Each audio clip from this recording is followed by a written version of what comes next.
Today I'm gonna show you one of the most versatile ingredients you can ever make in your kitchen. Brown and white chicken stock. Now, the white stock is more of a classical French ingredient, while the brown stock is used in modern kitchens more. Once you've mastered a good stock, I can guarantee you it will make your cooking 1,000 times better. Just add it to anything. I mean, it's just liquefied meat essence. And it's definitely one of the many things that changes your cooking from a noob to a pro. Let's get this started. So of course we're gonna start this video off by using 2 whole chickens. Stating the obvious, you can see the left one is a little bit tanned. That's not from the sun, that's because it is fed with corn. It's just a plain old chicken, fed with plain old chicken food.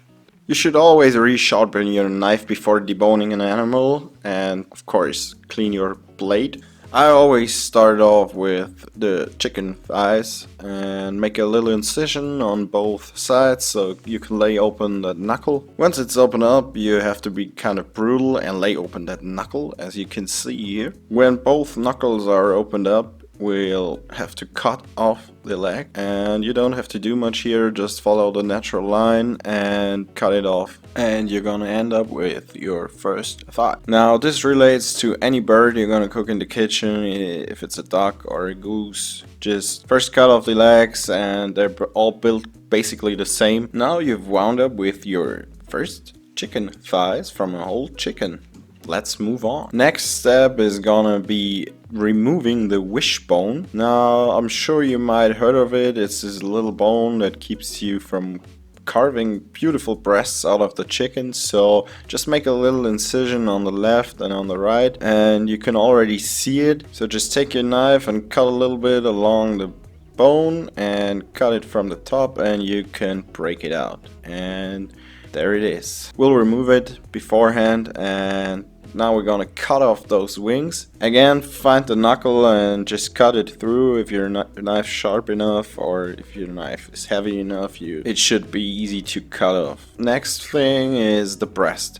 So there's a breastbone in the middle of the chicken, and we're gonna just follow the line of the bone and give a little bit of pressure onto the rib cage and open it up. As you can see me doing here, just follow the line, long strokes, and there's a knuckle again. Just cut it through, break it off. It's the same with this one as with the chicken thigh.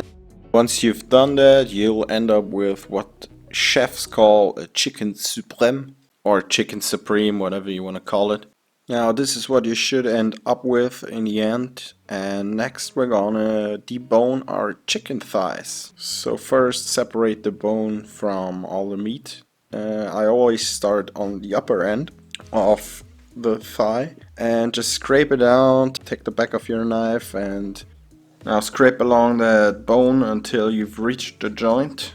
Now next you want to make a little incision on that shin bone and open it up. Once that's opened up, cut around the ankle. Make sure to cut off any sinew and scrape away all that meat with the back of your knife. When cutting around the knee joint, always make sure there's no cartilage left on the meat. You probably should check it 2 times just to make sure, because it's not really nice to eat it. So this is what it should look like once the bone is removed. Just put it aside and we're gonna use it later. There's still this little itsy bitsy bone on the breast. We're gonna cut this off too, put it into our bowl with all the other bones, because we want to use as much bones as possible for our stock.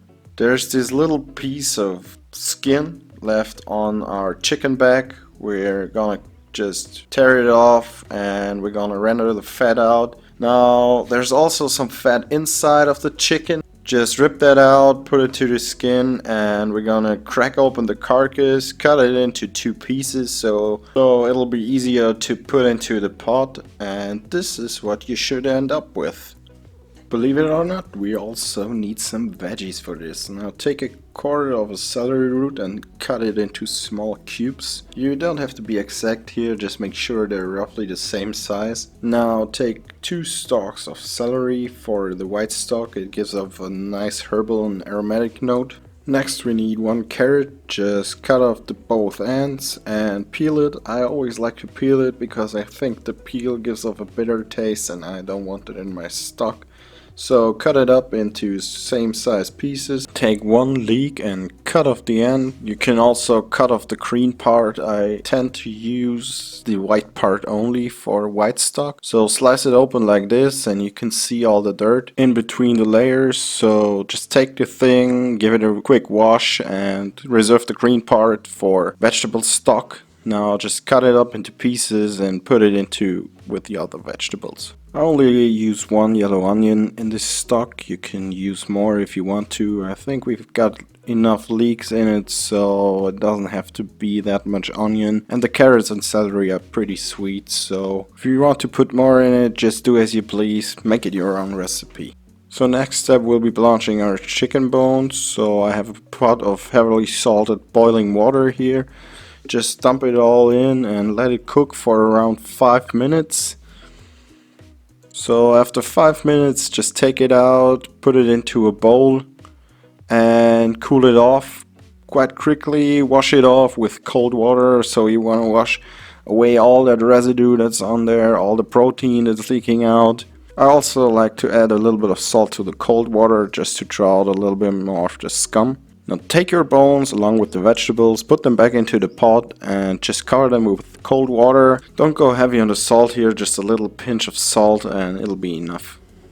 Now once it came to a boil, take a ladle and pick up all that scum and all the fat that's risen to the top. Now that white foam is mainly coagulated protein, so it just doesn't look nice and you'll end up with a cloudy stock. So take it out, ladle it off for like the first 15 minutes or so. Now what we don't want is a rapid boil all the time. You can start off, but if it's boiling, just tone it down a bit so it just simmers away.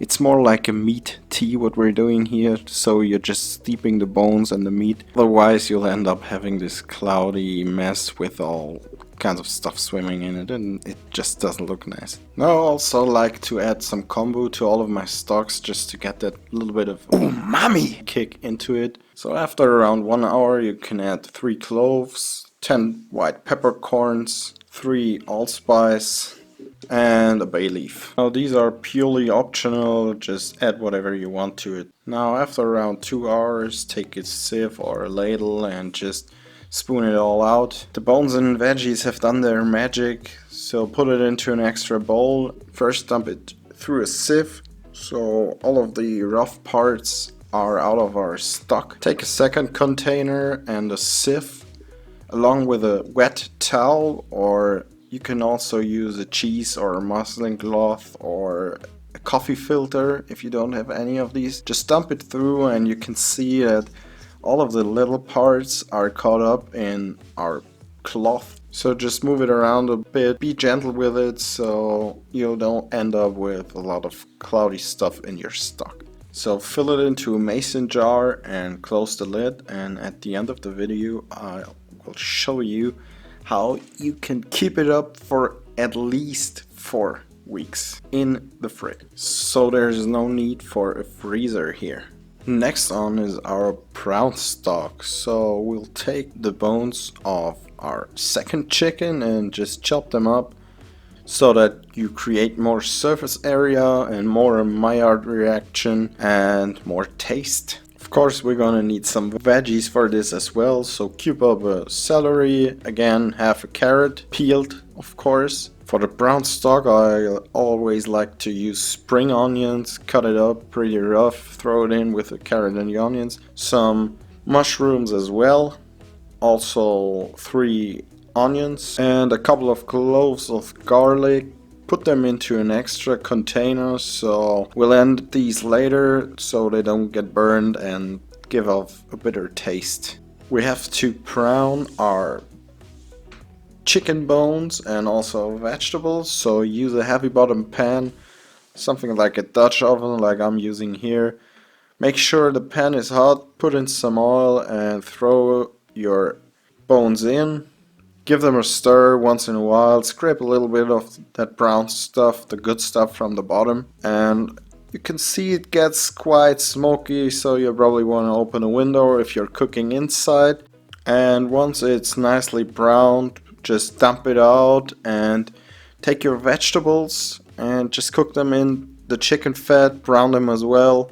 The bones and the vegetables will take a lot of time browning in a pot like this, but don't be scared. You have to brown them both on a fairly high heat, constantly stirring so it doesn't get burned but gets that nice Maillard reaction. So after we've reached our desired color, we're gonna deglaze with around 150 milliliters of white wine and scrape the bottom, get all that nice stuff from the bottom. It's what we call the fond.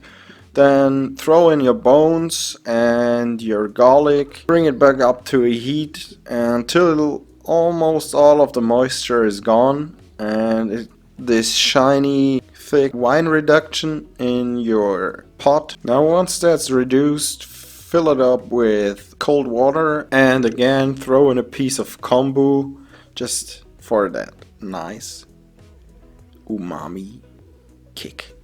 Now bring back to a boil and also take a ladle, take away all that scum that's floating on top and then let it sit for around 3 hours. Now after some cooking time, throw in a couple of Szechuan peppercorns, some white pepper and let it steep away. Now it's the same with the brown stock as with our white stock.